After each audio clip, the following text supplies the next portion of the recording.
राधे राधे मित्रों, आज फिर से एक बार स्वागत है आपका हमारे इस यूट्यूब चैनल पर। मित्रों, आज मैं आपको भगवान गणेश की चतुर्दशी के बाद जो भगवान गणेश की प्रतिदिन पूजा का विधान है, उसके संबंध में आज मैं आपको एक भगवान गणेश की छोटी सी कहानी सुनाने जा रहा हूँ। क्या आप जानते हैं कि भगवान गणेश को बुद्धि का देवता क्यों कहा जाता है?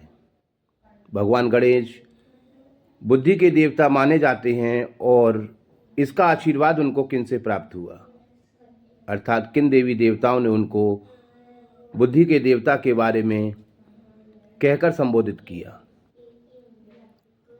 तो चलिए मित्रों, देर न करते हुए मैं आपको ये कहानी सुनाता हूँ। एक बार माता लक्ष्मी और भगवान शनिदेव महाराज में एक बहस छिड़ गई।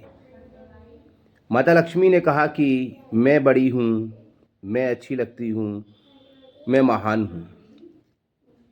इस पर शनिदेव महाराज ने कहा कि नहीं, आपसे ज़्यादा अच्छा मैं हूँ, मैं महान हूँ और लोग मुझे ज़्यादा पूजते हैं। ये बहस काफ़ी उनमें बढ़ती गई, तब इस बहस का कोई समाधान ना हो सका। तो वहीं रास्ते से एक नारद मुनि जा रहे थे, तो उन्होंने नारद मुनि को रोका और पूछा, आप हमारे एक सवाल का जवाब दीजिए कि मैं बड़ी हूँ या भगवान शनिदेव महाराज बड़े हैं।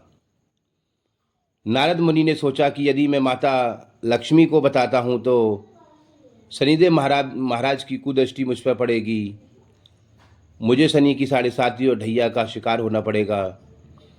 और यदि मैं माता लक्ष्मी से के बारे में कहता हूँ तो मेरे घर से लक्ष्मी सदा के लिए चली जाएंगी। ऐसा सोचकर नारद मुनि ने कहा कि आपके इस प्रश्न का उत्तर सृष्टि के रचयिता ब्रह्मा जी देंगे। फिर माता लक्ष्मी और शनिदेव महाराज दोनों ब्रह्मा जी के पास जाते हैं और अपने इसी सवाल को रखते हैं। वे कहते हैं कि ब्रह्मा जी, आप बताएं कि शनिदेव महाराज बड़े हैं या मैं बड़ी हूँ। ब्रह्मा जी भी सोच में पड़ जाते हैं कि मैं किसके बारे में क्या कहूँ।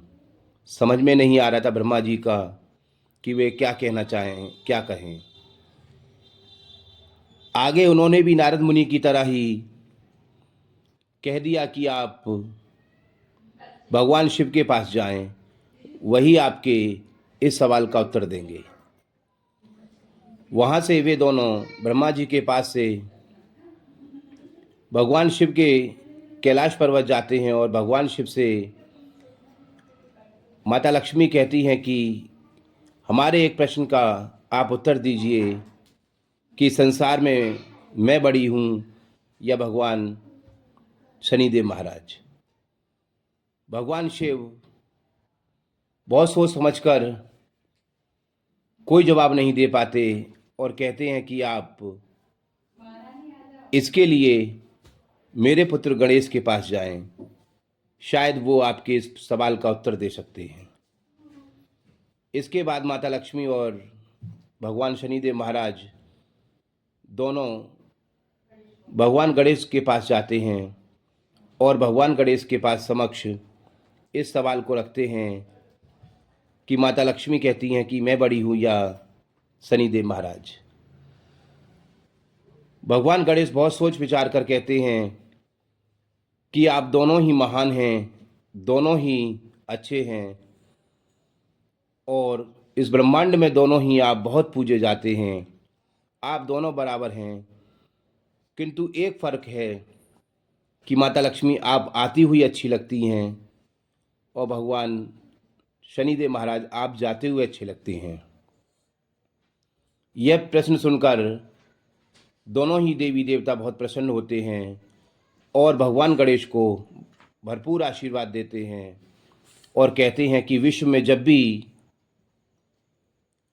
किसी बात को लेकर कोई चर्चा होगी या किसी की बुद्धि के विषय में कोई बात होगी तो सर्वप्रथम आपका ही गुणगान किया जाएगा।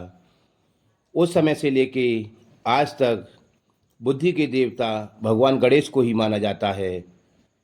तो ये मित्रों छोटी सी कहानी थी भगवान गणेश के विषय में, जिससे यह सिद्ध होता है कि इस संसार के, इस ब्रह्मांड के सभी देवी देवताओं में प्रथम पूजनीय भगवान गणेश ही हैं और वह बुद्धि के देवता भी कहे जाते हैं।